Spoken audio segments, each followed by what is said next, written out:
Hello, everybody, and welcome back to Inky Thoughts podcast. I've been looking forward to the episode a lot. After cornering him last year at a conference we both attended and fanboying out over this man, I have cemented my love for his work and him personally then, and I'm happy to talk to him finally again today on this podcast of mine. So this one is going to be very nerdy and very strange, I think, at times as well.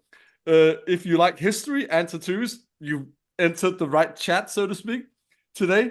This is going to be very interesting. And I am currently already fangirling a bit over my guest. So I think it's better that he introduces himself because I'm going to be talking about him rather than to him if we continue this. So Matt, would you please introduce yourself? Man, you'll make me blush, man. I'm not very good at accepting compliments, but thank you very much for being so kind. So hi, my name's Dr. Matt Lodder. I'm a senior lecturer in art history and American studies at the University of Essex in the east of southeast of England. I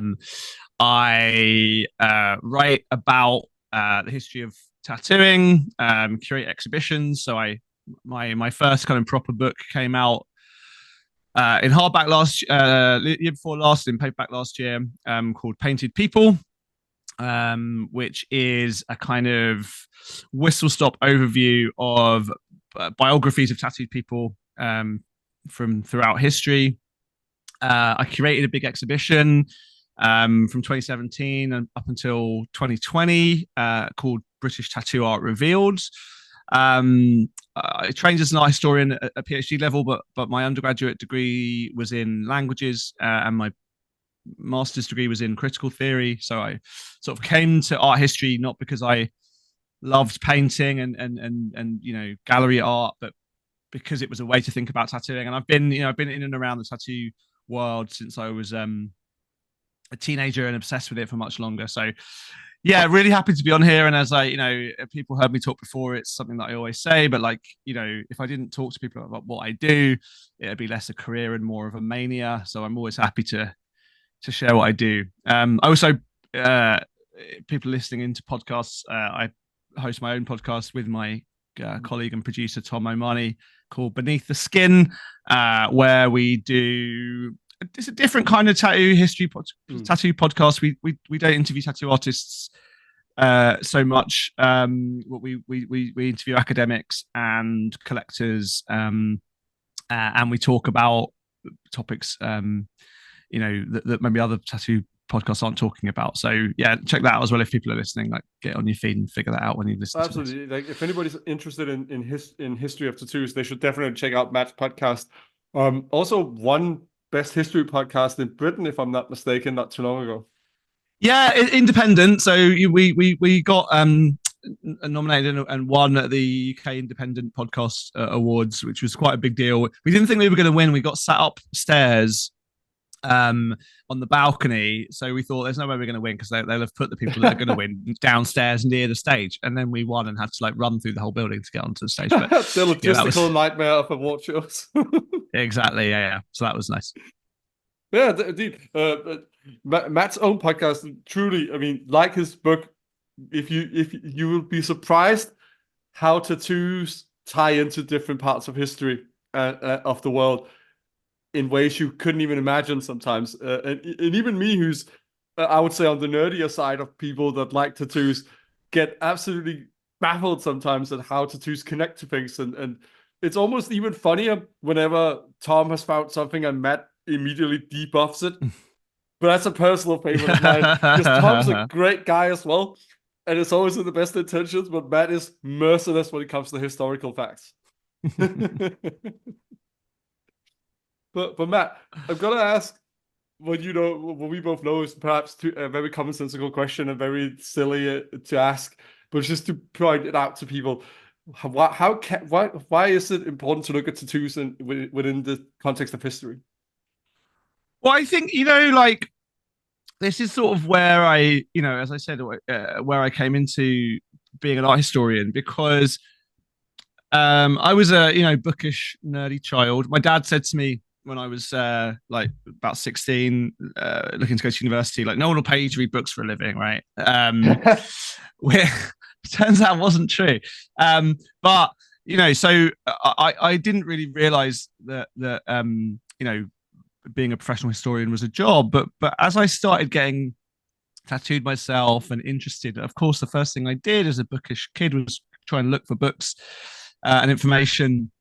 This is like late 90s. And of course, there wasn't really very much out there. And most interestingly for me, I think at the time, like what was out there didn't seem to reflect what I already knew about tattooing from being slightly around it, from knowing tattooed people, from having tattooed family members to some degree. And, so I think what the discipline of art history taught me, and what I have now kind of solidified into some particular sort of methodology, if you like that kind of highfalutin phrase, to think about tattooing is that it really in the same way as other art objects are thought about. So this becomes, again, like technically what we call indexicality. So a work of art historians think about it not just as a beautiful thing, but as something which tells us something about the people and place, people that made it, the place in which it was made, and the people who saw it at the time and since. And it tells us something about human history. And of course, like if that is true, and it is true for works of art that's in museums, country houses, churches, cathedrals, it must, I think, be particularly true for the kind of images that people wear on their bodies. But one of the things that the history of tattooing, particularly of Western tattooing, doesn't pay much attention to, really weirdly, is tattoos themselves. There's lots of interest in why people get tattooed, but not a huge amount, and certainly not a huge sympathetic art historical amount of thinking about the images that people get tattooed on them, and where they come from, and why they look the way they do, and how people related to them at the time. So I think the academic discipline of art history is an amazing way of thinking about the past and about humanity. And tattoo history gets us to people in a very intimate, close way. We can talk about this, but I don't happen to think that tattooing is very straightforwardly indicative of something about people's inner mental lives. I think that's also a problem. But I do think that we can learn a lot about people people at a moment in time from the kind of tattoos that they were getting. And I think really importantly, those stories are often the kind of things that are missing from other kinds of art historical thinking. The kind of art that survives and is collected is often not the kind of art made by the kind of people who were getting tattooed. Sometimes it was, but that's the thing. So tattooing, I think, is a way for me now to think about things other than tattooing, to think about, this is really what Painting People was about, to think about social lives and human lives in the past. It was quite interesting. One of my, I think, a favorite example of mine from your book, which sort of illustrates this as well, is how you attack a pet peeve that I've also adopted now from you about how people always write, well, tattooing is no longer for sailors and prostitutes and criminals and all that stuff. And Matt pulls out this amazing, and I'm gonna absolutely get the year this happened then wrong, but Matt puts out a brilliant example from, I think, Esquire magazine, where they wrote very early on in the 20th century about how the latest fashion for middle-class women was to get tattoos, and that you had to have a few of them if you wanted to be on brand and with the times and all that stuff. Yeah. There's loads of those. I actually wanted to call my next book. We're still finalizing the title of my next book, but I wanted to call it Not Just for Sailors, because of how. But the publishers don't think that that's a particularly catchy title for people that don't already know what it's about, which is fair enough. So the book probably won't be called that, but every chapter of the next book has one of those quotes as a chapter head, because I have done a talk, and I do it occasionally still, and I always can start with a example of that idea that we used to think tattoos were trendy and now they're not, or we used to think tattoos were edgy and rebellious and are just for sailors and bikers, and now they're for middle-class grandmas or whatever. I can always find an example from whatever month I'm giving the talk. There was one I was literally looking at one yesterday from this month from The Guardian in Australia, basically saying, oh, tattoos are not cool anymore. Like, everyone's got them. They used to be rebellious. And funny enough, we've got examples of that from every single decade, like back to certainly the 1880s. There are even some that kind of hint at it in the 1860s, like before there's even a tattoo.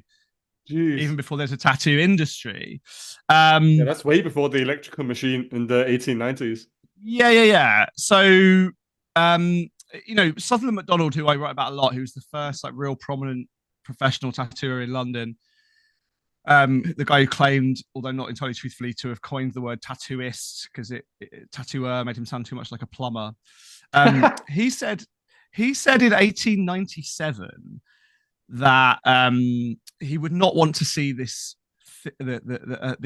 become common, because what is common is vulgar, right? The interviewer says to him, like, basically, tattooing is really trendy and fashionable now, right? And he says, well, it comes in fashion, it goes out of fashion, but ultimately, like, I preferred it when it was underground, to paraphrase this Victorian tattooer. And he's like the first fucking and he's like the first professional tattooer in the whole country, and he is like already saying in the that 1890s, that is actually insane. That is like, oh, I'm the first one to do this, but it's becoming way too fashionable now. Like, yeah, I preferred it when it was like the real heads. Like the quote I use all the time is from 1926, from because it's so perfect. It's also now nicely a century ago, more or less, from Vanity Fair, and it's a perfect, like, pithy encapsulation. So in 1926, Vanity Fair said, tattooing has passed from the savage to the sailor, from the sailor to the landsman, and is now to be found beneath many a tailored shirt. Right, like, it's 100 years ago. And there's a guy in that, they interview a New York tattooer in that article, called Professor Sharkey. And he says, essentially, he's like, he sort of gestures to all these grand books of great designs that he tattooed over his career. But he said, all kids want today is diving girls. It's a shame, but I got to make a living. Right. So there was tattooers 100 years ago going, it was better in the old days. I mean, I think it's far-fetched to say, but I even bet if you go even further back, even before we recorded this, there will still be somebody performing tattoos and others complaining about trends and stuff like that. Completely, yeah. I mean, this is something that the other example of this, like, I wrote an academic article about this, called The New Old Style, and like the stuff that people like me, who really love like traditional American style tattooing, and which is like, made to look a bit old with things like techniques like whip shading. There were tattooers in the 50s and in the 40s, the style that we love, that I love so much, that so many contemporary tattooers try and kind of ape. Those tattooers were saying, who are these hacks that can't shade properly? Right. So fuck, man. The stuff that we really love, there were already people back then going, this is shit, it was better in the old days. It happens every new thing that comes up in the industry, there's always somebody going, oh, fuck this tattoo probably. Yeah, and so you can go back. You can go back in time, and you never find this moment when tattooing was, quote unquote, just for sailors. Now, there's lots of sailors around, of course, and tattooing is very, very indebted to maritime, in particular, culture. But tattooing has always been. I think this is the interesting thing about doing the research in the way that I do, which draws not just on, which draws upon primary source material more than anything else, is that tattooing is always a bit more diverse. It's skewed male, it's skewed not even really working class, it's skewed like lower middle class, really. I have to say, Western tattooing, but it's never been exclusively one thing. It's always been more interesting. This is really the structuring logic for the new book, which is about the history of the tattoo industry, which is 300. The first professional tattooer or person claiming to be making it my business to be a tattooer was in 1719. Woo. Right, 300 years ago.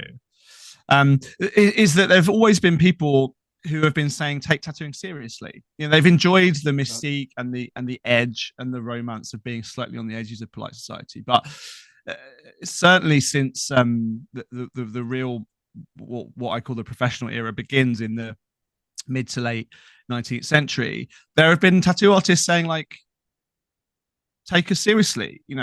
We are we're artists, or at least we this is a serious profession, and what we do is good and valuable. And I think that side of the story, even from within the industry, which really valorizes the kind of spit and sawdust account of tattoo history, is it's very flawed. I mean, to finish that thought as well, the other thing is those stories about tattooing's outsider status are also very American heavy, because tattooing was much more taboo in the United States, particularly in the post-war period. There were lots of bans, like tattooing was banned in New York City for nearly 40 years, from 1961 to 1997. Other states banned. So tattooing was always a bit more outsider and a bit more underground and a bit more edgy in America, but and also actually in places like France. But in places like Britain in particular, and this is maybe where I come from, tattooing is much more diverse and much less straightforwardly stigmatized. And I think it's no coincidence actually that it was British tattooing, particularly the work of Les Scouse in the 50s, that actually reignited the spark that became the what Alan Governor and Arnold Rubin called the tattoo renaissance of the 70s. I think there's something interesting about Britain which is missed from a lot of the standard cultural knowledge about what tattooing is and was. I think so too, because a lot of elite, especially tattoo history that gets out there to lay people, always focuses on stuff like Ed Hardy and people like that from the States. Like, it's very, as you say, as well, States heavy, and you learn about the ban in New York and stuff like that. But it's very state centered. Whereas Ed is absolutely like the complete kind of logic of the second half of my book, right? But but he was also coming to Britain. Yeah, and he was inspired by some artists from the UK. He worked with like Dennis Cockrell and Ron Ackers. He was very inspired by younger generation artists like Lau Hardy, working in London. Felix Liu, who started out working in London. So Ed, even those very American heavy centered stories of the 80s, they're also drawn or propelled underneath them by people that came through the British scene. I mean, the other key figure, which we've talked about on my podcast, and is going to be, I think, probably the real big new bit of work in the next book, is something that is this guy Rudi Inhelder, who was not even a tattooer. He was a Swiss optical physicist, basically, but who came to London in 1954 as a kid, like seeking out tattooing because he'd read Hans Ebertson's book, Pierce Hearts and True Love, met Rich Mingens, met loads of tattooed people there. And then when he went to America a couple of years later, he ended up in New York at a time when tattooing was already close to being banned in 1957. And he couldn't meet tattooed people, and particularly couldn't meet tattooed people that he wanted to fuck.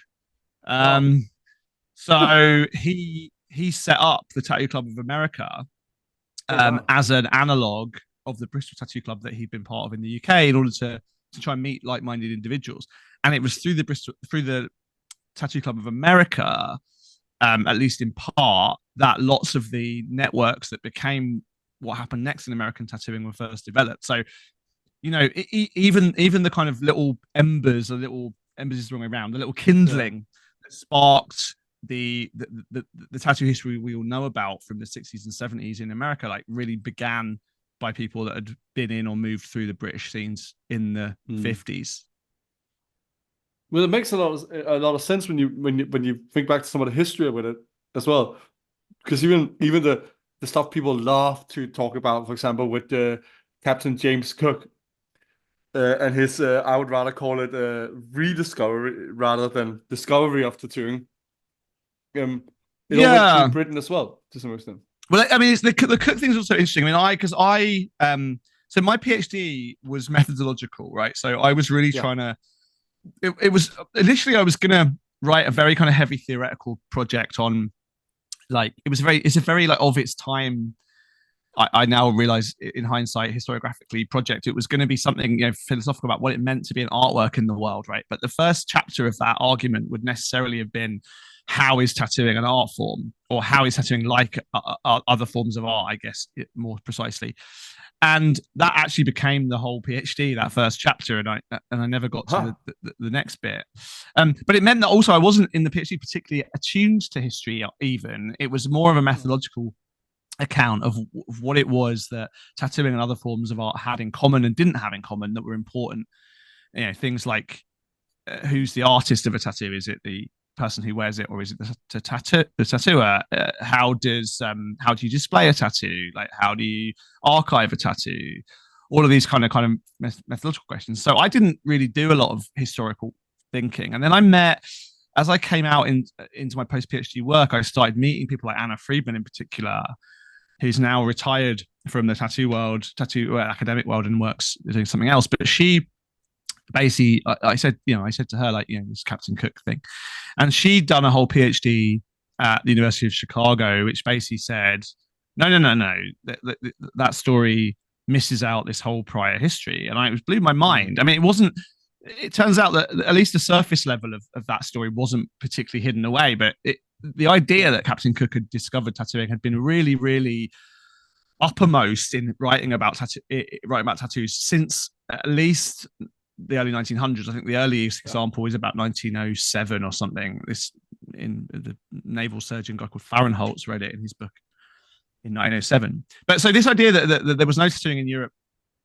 is very prevalent. But of course, like, actually there are, as I said, there was a guy claiming to making marks on the skin his business in 1719. There are images of what we now call tattoos on pilgrims, of course, dock workers, and a whole really untold history or forgotten history for many people of tattooed Native Americans, people from Native North America, from both up in Canada, Inuit, as well as people from the eastern seaboard of the United States now, who were coming to Europe for 300 years, or nearly 300 years before Captain Cook, who had tattoos and whose tattoos were remarked upon, and this.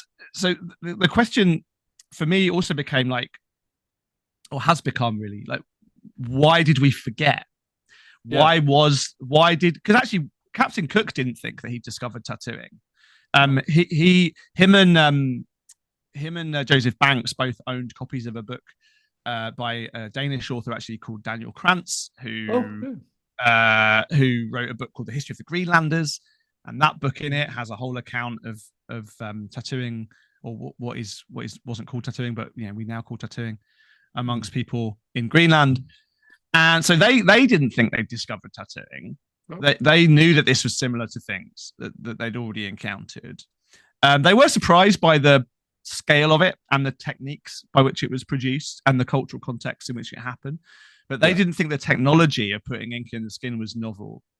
So I became interested in why that developed. And actually, for me, this is really something that is sort of lightly dealt with and maybe requires a bit more straightforwardly academic published version of it, but it's lightly dealt with in Painted People through the story of Mikok, who was a Inuit woman whose portrait was on the walls of the Royal Academy in London the day that Captain Cook set foot on Tahiti for the first time, and she has tattoos on her face. So there was an image of a tattooed woman's face in London, the very moment that Captain Cook saw tattoos for the first time. So I think what that tells us, and this is the historiography of tattooing, this is also related to this, not just for Sailor's idea, of course, is that what people think about tattooing tells us as much about their culture as what tattoo was actually like as well. So there's this kind of historiographical lens. Yeah. That also warms my heart as a sociologist, because that whole idea of like cultural perceptions and opinions on it, like it means a lot more than people sometimes give it credit for. Yeah, 100%. And I think this is what I always have to say. Sort of some of my best friends are sociologists and anthropologists, and that is true.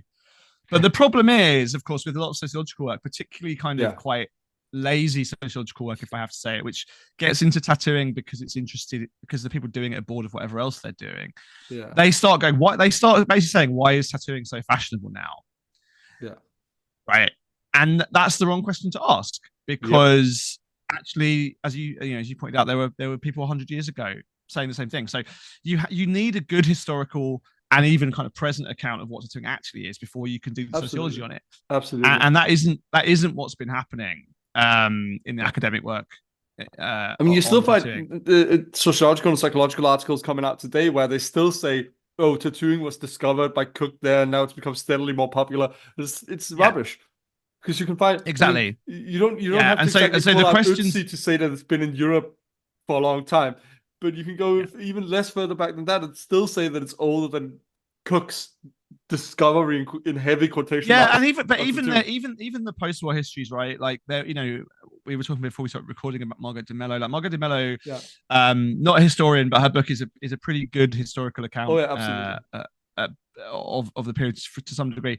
But she wrote a great paper in 1992 called "Not Just for Bikers Anymore," right? When I was like 12 years old, and she'd spotted this cliche. She, as I said to you before we started recording, she doesn't really realize how historically interesting her observation is. No, which is fair enough. She does, but it is. She's a sociologist, but she pointed out, that in that article that tattooing and tattooers were quite and tattoo fans were quite invested in the idea that it was edgy. Yeah, that's even what though I see that a lot today as well. That there are more people within the tattoo community sometimes. I think it's a smaller group. It's not the majority anymore, but there are a not inconsequential group of people within the tattoo community, so to speak, that really wants to be edgy and counterculture. Yeah, but so Mello got this 30 years ago. But actually, I think what is interesting about the persistence of the myth is that actually tattooing is still edgy to some degree. Yeah, not in the way that often people think. So I did an interview before Christmas or late last year in a with a journalist who was like, when I was young, like tattooing was really like uncool. And I was like, you were getting tattooed like when it was on like MTV and on Jean-Paul Gaultier and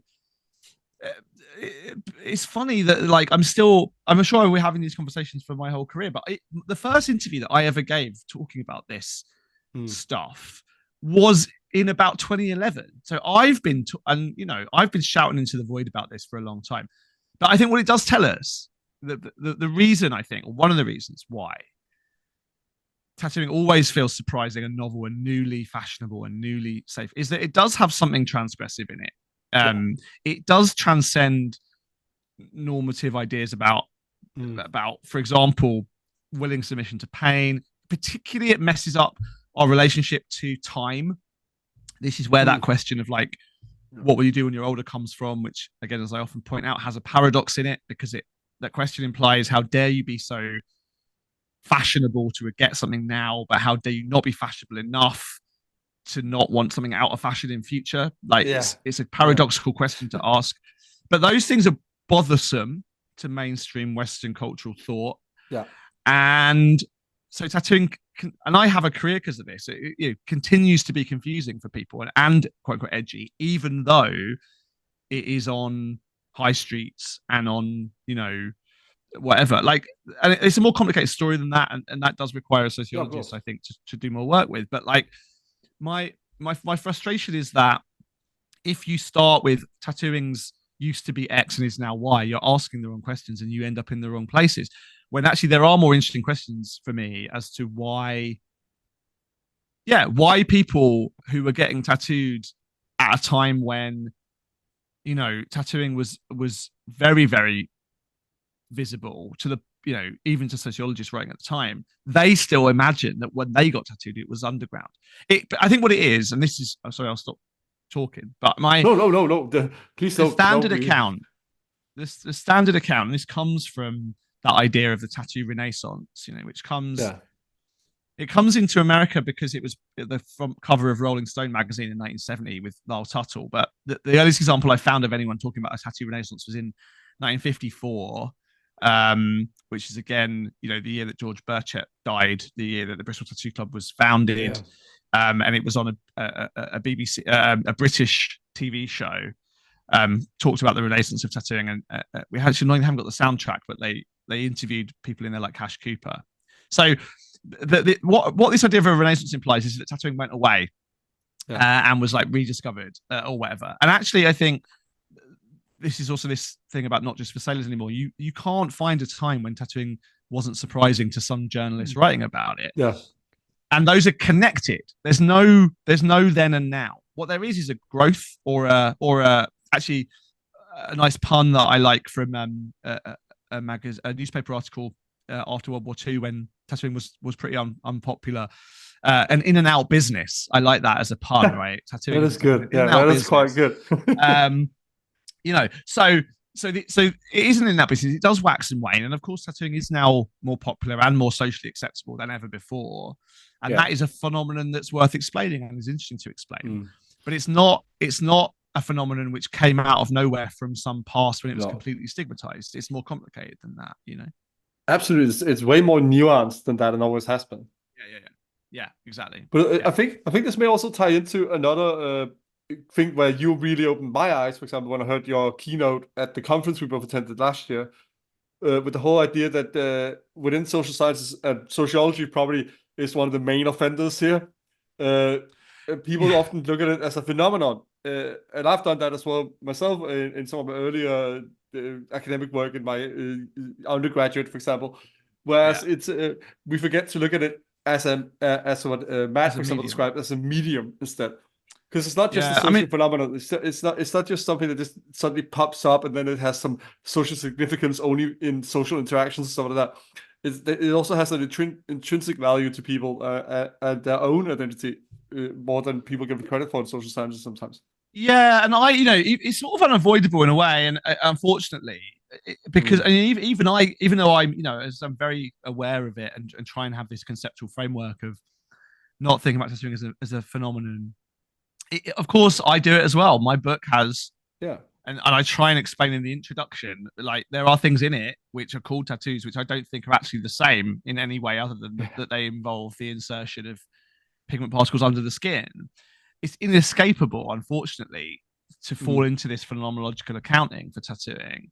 I think one of the ways I'm trying to think, and I'm going to be working on this over the next year or so. With a colleague, but I think there's a way out of this trap, and it's to think about what tattooing has in common relationally. So there's a framework in emerging in heritage policy work and in heritage theory called intangible cultural heritage, which thinks about basically relationships between a practice and its place. And I think that's a way where because what tattooing practices from around the world have in common, other than their phenomenal features of ink in the skin, is their relational, their relational stance towards their place and people of production. So I think that is a way in which I can square this circle. Hopefully, we'll see. But like, the problem is, what happens is, right. So this is also a linguistic thing, and this is also part of the Cook problem. So we do get the word tattoo from the Cook voyages. Yes. So tatau from Tahitian. The practice has existed, as we talked about, for hundreds of years, documented prior to that, but it wasn't called anything specific. It was called pricking, marking. Other cultural contexts use different terms, like the one of the Inuit words for tattooing was kakinuek, which became something like that. Which became... I'll get Maya when I interview her to pronounce it correctly. I cannot pronounce Inuit words to save my life. No. But that became very briefly in one English butchering of it, kakining, and I always sort of think in a different timeline we could be talking about kakining and not tattooing. But what that linguistic collapse did, because very, very quickly, like within a decade or so, all the insertion of ink under the skin becomes tattooing, and it becomes that. And this is part of the argument of that chapter in Painted People that I talked about a minute ago, is that's the colonial impetus at the time. Yeah. So when we were encountering, when Europeans were encountering peoples in the Americas or in Asia with tattoo marks, the impulse from anthropologists and sociologists was to see these people as like us. The kind of worldview was of sort of humanist in some senses of what we have in common. And the account, for example, of tattoo marks in the Americas in the early 16th century was your ancestors, European readers, were at one time just as savage, in quotes, as those in Virginia. So basically, this still kind of chauvinistic European-centric timeline where European culture is more evolved. But in a sense, tattooing is what we did tattooing, they do tattooing. We're just a bit further along this culturally evolutionary timeline. Still awful, still racist, still wrong, but that the logic is one of connection. By the time of the colonial period of the Age of Sail, of the Napoleonic Wars, the colonial impulse is to differentiate the people that are being colonized, to justify colonialism, to justify genocide, to justify occupation. And so talking about tattooing as a savage, or as criminologists, and anthropologists were doing in the mid 19th century onwards, as a kind of atavistic, barbaric, non-human thing to do. It was a way that, like, we don't do this, these people. I mean, you see this, like, Cesare Lombroso, the founder of criminological thinking. He literally said, right, this was the logic, and it is a kind of twisted logic, even though its premises are incorrect. The logic was, tattooing is something that, like, Black people do, or again, savages do. So white people who have tattoos, many of whom seem to be criminals as far as he was concerned, are more like savages than they are like Europeans. And this is an illustration of their atavism. It's horrifically racist. Absolutely. But those ideas, we really weirdly still persist in some twisted forms even today. I mean, you see it in psychology in the 90s, where they often came in with a bias of being like, either you are delinquent or you will become delinquent if you have tattoos.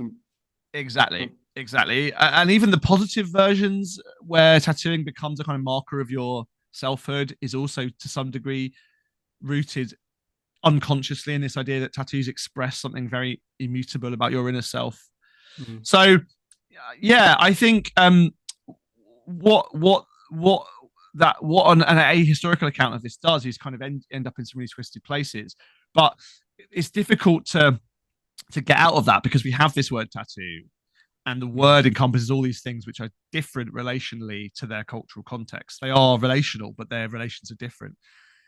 And then the mixing and problems happen, because people like Alfred Gell, who's the founder of visual anthropology, whose work is really still, I think, implicit and explicitly the most important theorizing about tattooing that we have. He had the same. It was very well-meaning, actually, his disciplinary approach. He wanted to think about non-European art and cultural practices in a way that didn't fall into European biases about taste.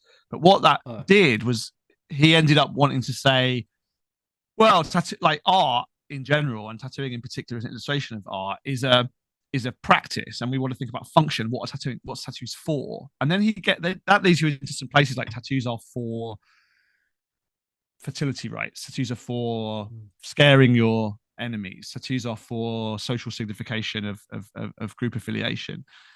And of course, all those things are true in narrow senses in some places, but people then took those ideas and assumed that was what they were everywhere, always. And then you end up in a real fucking muddle. I mean, I get where you're coming at. You need to understand that within the cultural context of the time, and what the people use them for specifically within their own context. How Inuits could have used it, for example, in one way, and Maori in their tribal origins would have used it in a different way. And this was really this is again really where my kind of aha moment was, when I started thinking about tattooing art historically, when I was encouraged to do that by my PhD supervisor, an amazing woman called Sue Malvern, not anyone interested in tattooing, but had a really brilliant kind of an open heart for helping me get my head around this stuff. But I think that the drop moment for me was like, almost like kind of what you were saying to me before we started. There is a really important difference between, for example, some kid in 1960s London tattooing themselves at the back of their schoolroom with their compass Yeah. point, or their pencil sharpener blade, and the ink from their pen. And people traveling to Japan as tourists in the 19th century and getting enormous back pieces. Like, they're not the same thing. They Yeah. both involve the same technology. They both involve pink ink particles under the dermal layer, but they're not the same Yeah. in really any way. And I use this as an example. And it's a bit bad because I do have a colleague who, and I sort of feel I'm a bit over determining it, but I have a colleague who, Essex, brilliant guy called Michael Timke, who his thing is art on floors, and he really writes about cross-cultural floor art. So he writes about mosaics, he writes about conceptual art in a horizontal plane, he writes about carpet, he writes about all kinds of things on floors. But I always sort of say, if I was an expert in Renaissance fresco painting, right, if I was really I wouldn't get asked to talk about Mexican muralism, or I wouldn't get asked to talk about toilet wall graffiti, just because it happened to be paint on a vertical surface. And it's absurd. And I get asked, and less so now because I'm quite explicit about it, but I get asked to talk about Maori tattooing or Inuit tattooing, and I'm almost saying know more about that than most people, but I'm not an expert in it. And when Painted People came together and they asked me they wanted for the book, obviously, to kind of almost necessarily have this phenomenal thing. I was like, how am I going to write about tattooing in the Pacific, tattooing in East Asia, tattooing in the Americas, without doing the thing that I say I don't want to do? And the way I try and solve that is to say, I am interested and can tell you about what Europeans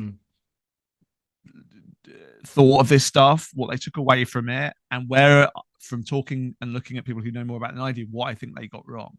I can't tell you about the specific anthropological, social, spiritual, magical, religious significance of these marks in context. For that, you need members of that culture, if preferably, but certainly you need anthropologically trained people who understand that stuff.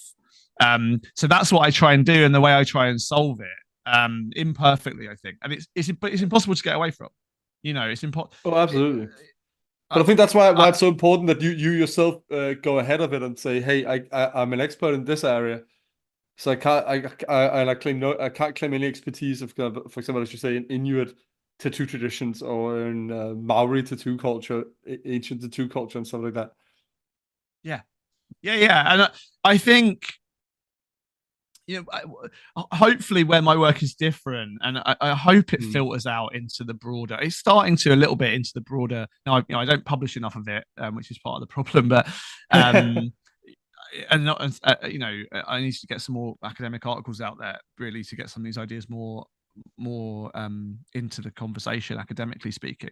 But I hopefully this is something that will begin to shift, and where people don't sit down and go, I'm interested in tattooing in contemporary Hong Kong, or contemporary wherever. I'm going to then look at like Alfred Gell, who was theorizing about Pacific tattooing. Like I just want to kind of try and just, it seems really obvious to me, these methodological things. And I think I get what you mean. It's like how art history, but it's like how talk about a different guy I really like, Michael Rees, who did I've also interviewed for this, but who did his book on contemporary tattooing, where he very quickly distinguishes that he can only talk about the Western context of this, and namely from the British perspective.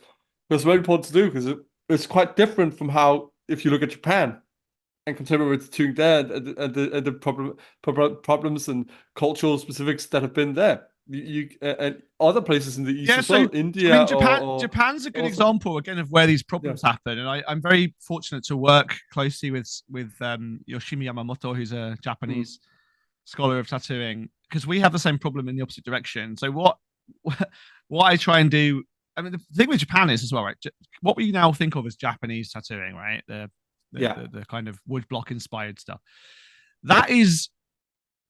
Again, I'm really massively simplifying this, but it's not really a deeply spiritual practice. It really is a kind of commercial, decorative art form. It's more complicated than that, but like that very basically. But both in Japan and in Europe, it's become rhetorically mixed up with these ideas about tattooing and meaning and tattooing and social signification in a way that is really problematic. And so, what Yoshimi and I do from opposite directions is I am writing about and talk about what Europeans, again, took from Japanese tattooing.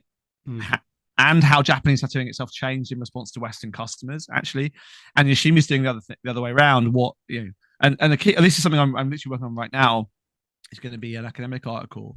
I went to Nagasaki last summer and looked at some travel books done by a tattooer called Ikasaki, who was working in Nagasaki in the early 20th century, like after the Russo-Japanese War. And these travel books are designs of tattoo designs which are painted for European visitors because it was illegal to tattoo Japanese people, and the client base coming through the ports of Nagasaki, they weren't going to get big, extensive back pieces and sleeves. No. They wanted a quick tattoo in the days or weeks that they were in Nagasaki. So he developed this whole flash book, series of flash books of designs for Europeans, and they look a bit Japanese, but they also look very European. There are there are salon picture references in there. There are Britannias. There are there's a little monkey riding a bike. There is an owl with a top hat on, and it doesn't. If you said to someone like, "What does Japanese tattooing look like?" They'll immediately go to Irezumi and these scenes from Suikoden or something like that. Yes, exactly. But actually, what Japanese tattooing looks like is a very westernized, already Orientalist fantasy of Japanese design. And that influence, of course, then extends. There's lots of influence from, post Second World War, both from Sailor Jerry, from Ed Hardy with Horihide, of course, Horiyoshi. So, like that story again of like Japanese tattooing, again, it has this problem in some of the literature, or not in the literature really, because actually the Japanese scholars are much more careful, but certainly in the way that Anglophone people think about Japanese tattooing as this very deep and mysterious practice. And it, of course, does have a lot of occlusion because of its underground subcultural nature, and it comes from an interestingly marginalized place, although the history of Japan and how culture is marginalized is very different to how Europe works. It also messes with people's heads. Anyway, all of that is to say that the history of Japanese tattooing is also really conversational. There's influence into Japanese tattooing from Europe as much. Yeah, let's say as much. Certainly, there's a huge amount of influence from European design into Japanese tattooing as there is the other way around outwards. And those are things which get missed when you don't think about these specificities, Yeah, that's exactly my point. But it's also to put it into a more modern context, speaking from Denmark, where we have this, one of the only countries in the world that have this tattoo law forbidding tattooing the hands, neck, and face. Which came up into conversation again because people were on the right wing mainly very angry at how people from Greenland, Inuit population of Greenland, the native population of Greenland young people were starting to reclaim their cultural heritage by getting traditional Inuit tattoos, and they are often, especially for women, on the face. And the right wing was saying we have a law against this, and they don't have any right to this, completely neglecting the historical context of why they're doing this. I'm presuming that ban it was probably, I don't know enough about the specific reasons it was brought in, but I imagine that suppressing Inuit practice was probably part of the reason it was enacted in the first place. I haven't ever looked into it enough to say, but I would imagine so. I mainly know the funny story, the myth about why it was done, which is not real at all, but it has to do with King Frederick IX. Yeah, well, I was about to bring that up, and of course, Denmark. So the British kings Edward VII, George V were tattooed. Every member of the British royal family, from the Duke of Edinburgh, who went to Japan in 1869, right up until Edward VIII says in 1920 odd that he isn't going to get tattooed. But we have this sort of big set of generations of British royalty and aristocracy who are tattooed. But of course, there aren't any pictures actually of any of the royal family, British royal family's tattoos. There's sort of because that one they're etching always of quite George buttoned the up. Fifth of the fifth, I think. So there's a draw, yeah. So there's this imagined drawing of there's no him. picture of him, but there's a drawing of Yeah, him and there's this his. imagined drawing of him, but of course there are photographs of Frederick. Many. The 10th.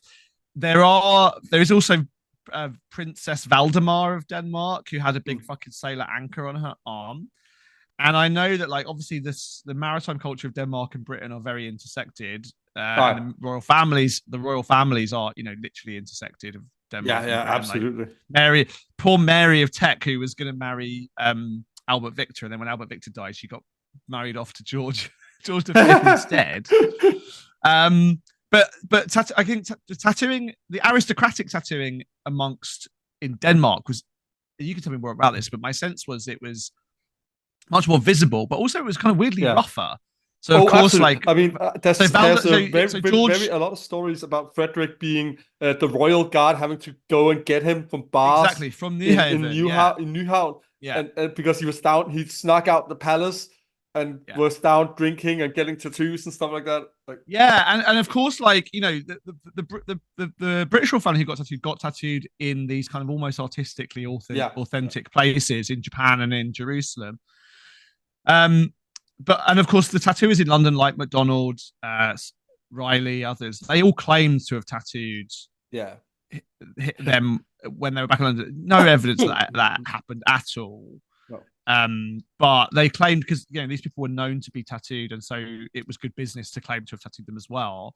But of course in Denmark, the tattooing was rougher, it was more sailory.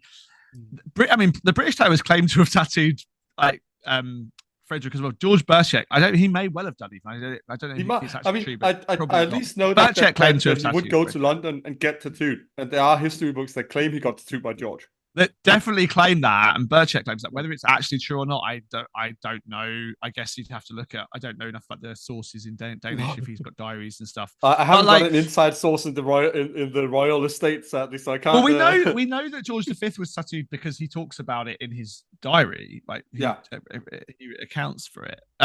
But yeah, so the presence of tattooed royalty was a big driver of the business, but I guess it was a driver in Britain in a quite culturally aspirational way. But in Denmark, it seems like it had more of a kind of rough edge from the beginning. I know that in the Danish history book of tattooing, which I know you also have, they claim that how tattooed Frederick was sort of the driving force behind the ban to some extent. That they feared that other people would start really getting a lot of seemingly tattoos if he started getting them on his hands and neck and face and that. So they sort of want to nip that in the butt. I don't know if that's actually true. I think there might have been other things actually behind it, but that's at least what I've been able to gather when I've read that book and other accounts. But that's it wouldn't surprise me. But I think this is that's absolutely proven is that he signed that there was a king's law signed by the king. Yeah, that's interesting. I mean, I think this is also the point, right? That the histories in France, for example, right? Like French tattooing was, at least it didn't really stick, but there was a hepatitis outbreak in the French Navy in the 19th century, and there was a ban on tattooing in the French Navy. It didn't really work, didn't really stick, but that stigmatizes tattooing very early in France. Right. And of course, you've got French criminologists like Lacassagne in particular. Germany is too. Germany has its own particular ideological trajectory, of course, and lots of publishing of tattooing in that context, which stigmatizes tattooing in a different way. But in Britain, that doesn't happen, or it happens in a different way, or it happens a bit later on. And so, we have really tattooed heroes, for example, up in the House of Lords. There is a huge set of murals of the painted by Daniel Maclise of the victories at Waterloo and Trafalgar, and they include lots of images, studies from many of them studied from actual pensioners from the war. I mean, many decades later, but Daniel Maclise, who painted that, was quite a kind of serious guy about historical accuracy, which has an interesting quirk I'll tell you in a second. But that means that tattooing is really visible and part of our national story at the upper echelons of society in a way that's different even from the Danish account. I mean, when tattooing, there was an attempt, tattooing became illegal for under 18s in 1969 in Britain, Yeah. and there were attempts and discussions to ban it entirely. But one of the reasons it wasn't banned entirely is that, members of the House of Lords understood this history, and they knew that members amongst them, and certainly some of their forebears, had been tattooed either in Japan or elsewhere, and so tattooing was an important part of Britain's cultural heritage in a way that wasn't true elsewhere. The weird thing about Maclise, actually, annoyingly, his sketchbooks, only some of his sketchbooks survive. I haven't got any of his tattoo sketchbooks. But he did. One interesting thing is he was very interested in historical accuracy. So 50 years after the battles, he was painting or sketching weapons, swords and muskets and stuff from the royal armories. But of course, the ones that were in the armies were ones that had been captured from the French. Right. So real weapons nerds look at these very historically accurate things and realize that actually all of the armory is wrong because it's all the enemy's weaponry. I love that they're like, hey, oi. Yeah. And the French as well, which for anybody that doesn't know, there's a tension there between at least the English and the French. That's exactly what the murals are about. There was a story that they used to have to cover them up when any French visitors came, but I don't think they do that anymore. I mean, we have our own tension with Britain to do, but that's mainly to do with Lord Nelson. Yeah. Oh, there's a lot of. I'll tell you a funny story to digress for a short moment, because as we spoke about before we started this interview, I did my undergrad in Portsmouth, which is funny enough where they're very proud of Lord Nelson, saying he was from there. Yeah, a lot big tattoo history there. And my dad once saw a statue of him and immediately spat at it. To which an older English lady said, "How dare you spit on Lord Nelson?" And my dad turned around, having lived in England previously in his younger days for a little bit, and immediately, instead of doing this, he went like that, so she would really get the message, and said, "Fuck off, I'm Danish."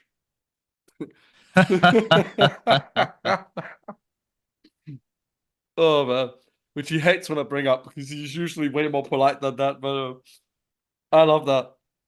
My dad turning around hundreds of years later and be like, "Oi, stop it." But talking about tattoo history, and I've recommended Matt do this again at some point. I would love to take him there if he visits Copenhagen at any point. But Bel Air Tattoo, that owned by Frank Rosenkilde here in Copenhagen. If you're interested in I would say the more modern tattoo history, I'm probably using the term modern wrong there, but Matt can correct me if he wants. But about he has loads of shop fronts and old machines and all that stuff from old tattooers around Scandinavia, not just from Denmark. There's also that claim that the New Haven shop is the oldest working tattoo shop in the world. I think certainly, but the front's the same. I think that's almost certainly true. It was I think it was originally a bar and it got turned into a unique. Loads of the originally knew how the tattooing was done in the back rooms of a lot of the bars we call bodegas and inns and stuff like that. And then later on, they bought up some of the bars and turned them into actual tattoo studios or tattoo shops. I think they would prefer to call it back then, but yeah. And people came from all over. Funny enough, I during my undergrad, there was a tattooer I interviewed. I interviewed 6 tattooers totally for my undergrad, and 4 of them were English, and 2 of them only wanted to talk to me when they learned I was Danish, and one of them had apparently apprenticed in Nyhavn back in the 80s. And he solely wanted to talk to me because I was Danish. And he did it on the condition that he could, but before and after the interview, he could ask me how things were going in Denmark, almost like I would know all the tattooers at that time at only 22, 23 years old. Well, the real pivotal. I mean, again, in these networks, there were important, absolutely Danish figures. I mean, I wish he was still alive, because I would have loved to introduce you to him as well. But there was a guy called Svend Kokkeri who Frank knew very well, and he was also the generation before Frank. Of course, like Henning Jorgensen's obviously very really pivotal Oh, there, absolutely. and this guy Tattoo Olle was really like the main Danish hookup into these American British German scenes that I was mentioning earlier on. Like there was a little kind of hint of Danish influence. I mean, Tattoo Olle was at the second ever international But he was tattoo the guy that convention owned the in Nyhavn, which is why the exactly. woman Yeah, yeah, yeah. that owns it now calls herself Little Ole Oh, as her nice. artist name. Which, my honest opinion, she seems very nice, but that's a bit cringe calling herself Little Oh, I Ole. don't know. I think it's all right. It's It's not. It cool. wouldn't It's be. a nice It wouldn't heritage be. to It it, is a bit cringe. but It wouldn't be. There was a tattooer in it's London. very sweet though as well. But yeah. Yeah, there was a tattooer in London who like kept using his partner's name Oh. after his partner had died because like his business partner because he had a better reputation. So there's a really interesting guy called Alex Gordon. He's an American guy, funny enough, but he was in Britain and he was one of the greatest flash painters. Mm. His name's been slightly forgotten, partly because he sold flash to loads of other people, and then over the course of history, people have assumed that flash was painted by the people that he sold it Speaking to. of using But other people's anyway, name, and I think I remember this wrong, but wasn't there that woman called Knight something that had also worked in Bessie Knight, Portsmouth yeah, that yeah, yeah, didn't exactly. she especially use a family name because people had trouble with her being a woman? Like I can't remember. Well, no, she also had flash by this guy, Alex Gordon. Funny enough, no, she, her her dad had been a tattooer, but he also was kind of a circus guy. Once accidentally Oh shot yeah, Jesse's now I'm sister starting in to the recall head. the story from the book and all that with the crazy Yeah, things they yeah, did with her and her sister. yeah. More about her in my next book. Mm. But yeah, it was it's these identity things are interesting. Oh man! But by the way, people, if you can't see it on Matt's shelf behind him, there's this book, and I can't recommend it enough. Like it's Thank absolutely you. fascinating stuff. And even if you're not yourself into getting your own skin inked like me and Matt and many others, it's still absolutely great historical account of a lot of things you may not realize they're connected. Honestly. Yeah, it was pitched as that. It was it's a book that gets you into what tattoos tell us about other things, not just about tattooing. But the next book is actually a much more micro history of the tattoo industry. So if you're a Oh real yeah. tattoo industry head, that's going to be, as I said, tracing the industry for 300 years from 1719 Also, we do need onwards. more thorough accounts of the industry because there is a lot. There's still a lot of mouth to mouth like myths and legends going around of how. Well, there's not really, and this is again sounds kind of unbelievable, but it is true. There's not actually been a kind of history of the Western tattoo industry since the 1950s, and That's even wild. that is which is Eberston's book, and Eberston himself didn't even like tattoos. I Um, he says mean, on that's the gonna be an dust immediate jacket. improvement if you ask me. That at least you like tattoos. Yeah, and then before that, of course, there was. I mean, there were a couple of things that kind of come close, like Margot de Mello's book, Mm. Positive version. It has a okay historical overview to it. Bodies of Subversion by Margot Mifflin, which focuses on tattooed women, is very good. There are good pieces of history about tattooing, some, but there's not been a kind of like dot to dot joining the history book up. But there's really only ever been, I think, like 4 or 5 books which even attempt to do that. One is Albert Parry's Secrets of a Strange Art from the 1930s, which is obviously very American. One is Eberston's Pierce Arts and True Love from '54. The year before, George Burchett's Memoirs of a Tattooist, which isn't really a history of tattooing, and for reasons I haven't got time to go into, but you can read about in my book, is not really a credible account of certainly the early history because it wasn't actually written by George Burchett. It was written by an editor after Burchett died.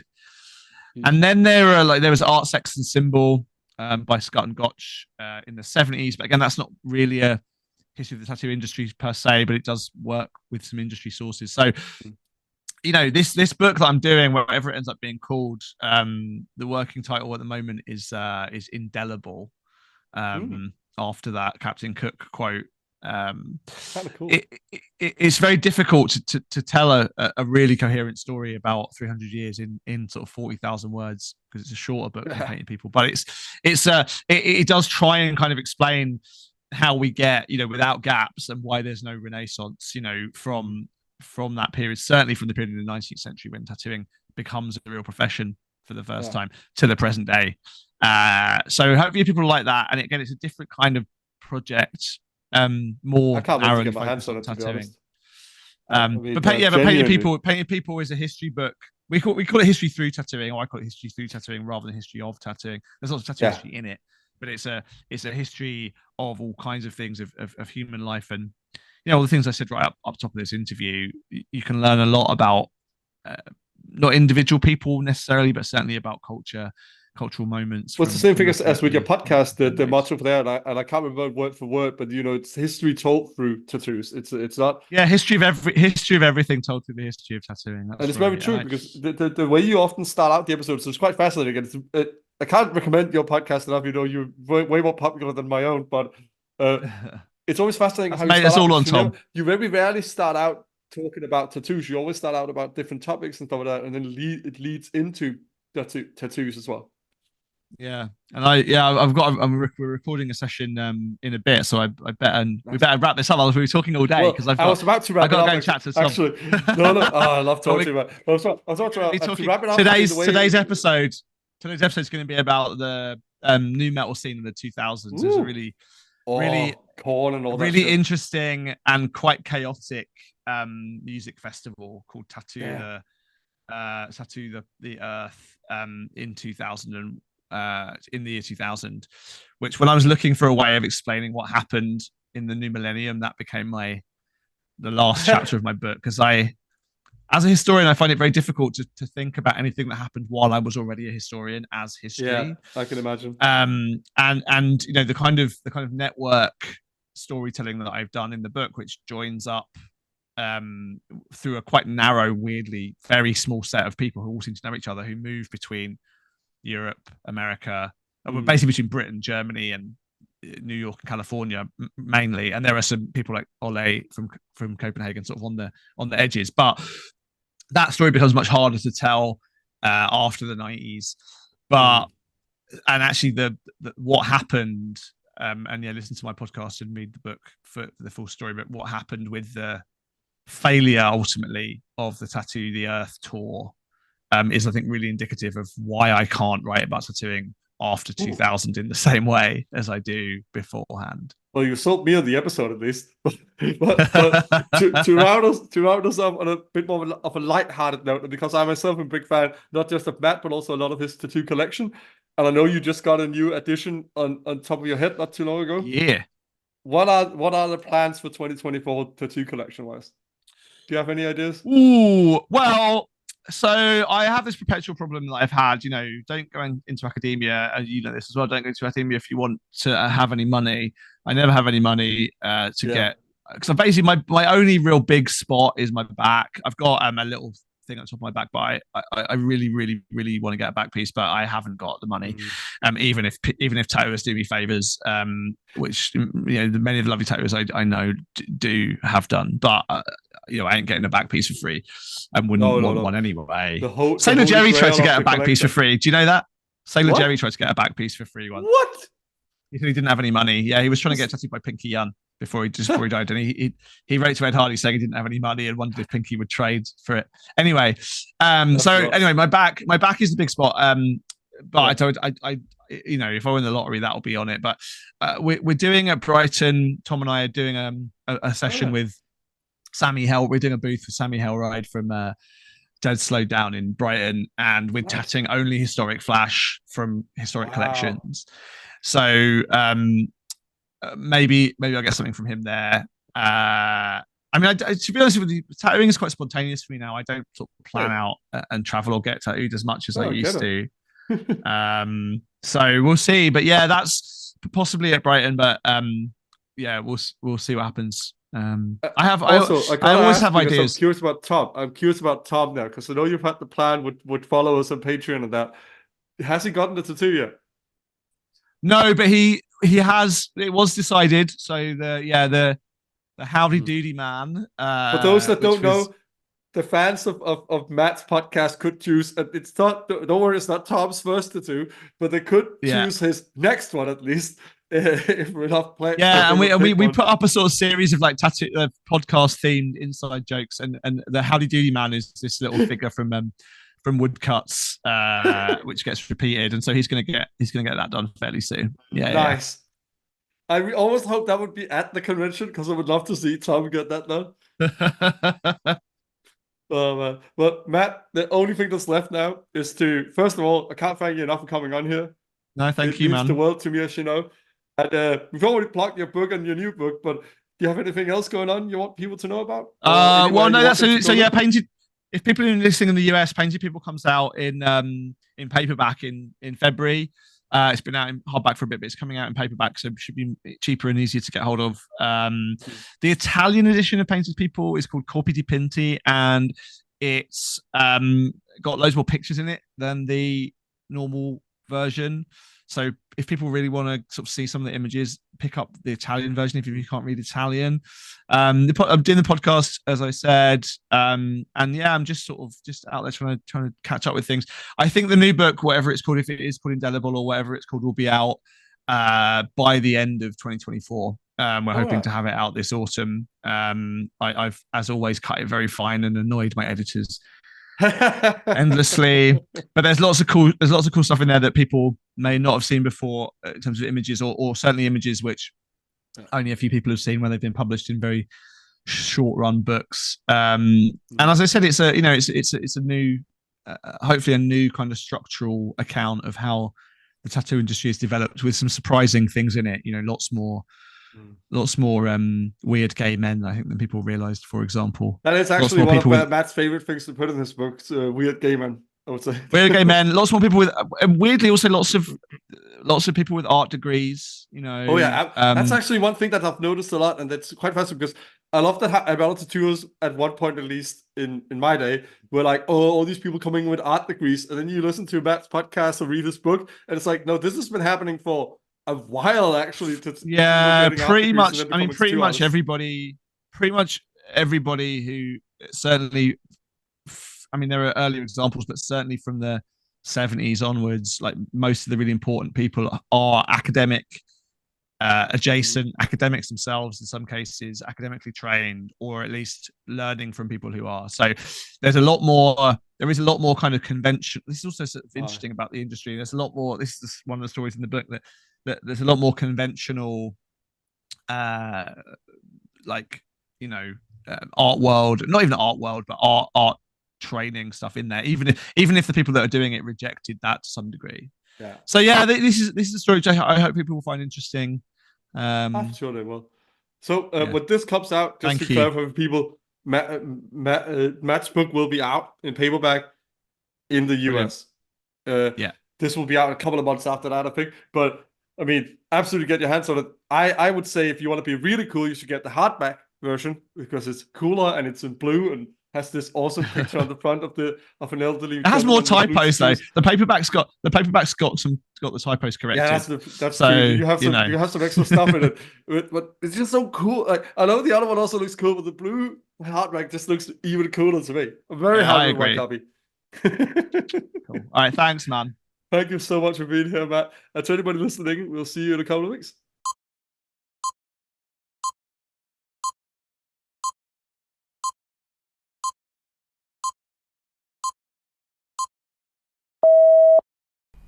Hello, everybody. I hope you enjoyed this final episode of round 4 of the podcast, this trip down into the annals of history together with the awesome Dr. Matt Lodder.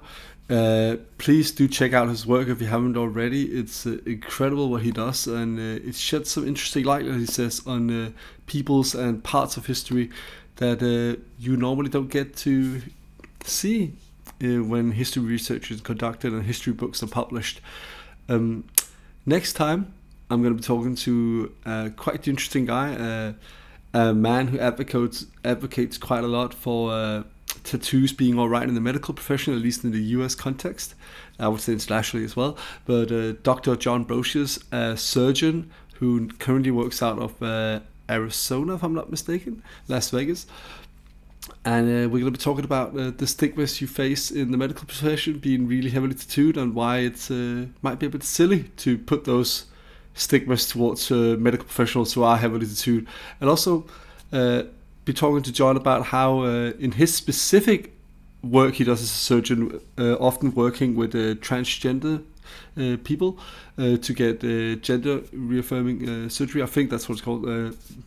Apologies if I get the terminology wrong. But helping them transition into how they feel on the inside, and how they've always identified on the inside, and bringing that out to the surface. And his tattoos, in his words, which you'll see next episode, helps him with that, and to some extent even sympathize with them to some extent, in a way. So look forward to that, and I'll see you guys in a couple of weeks.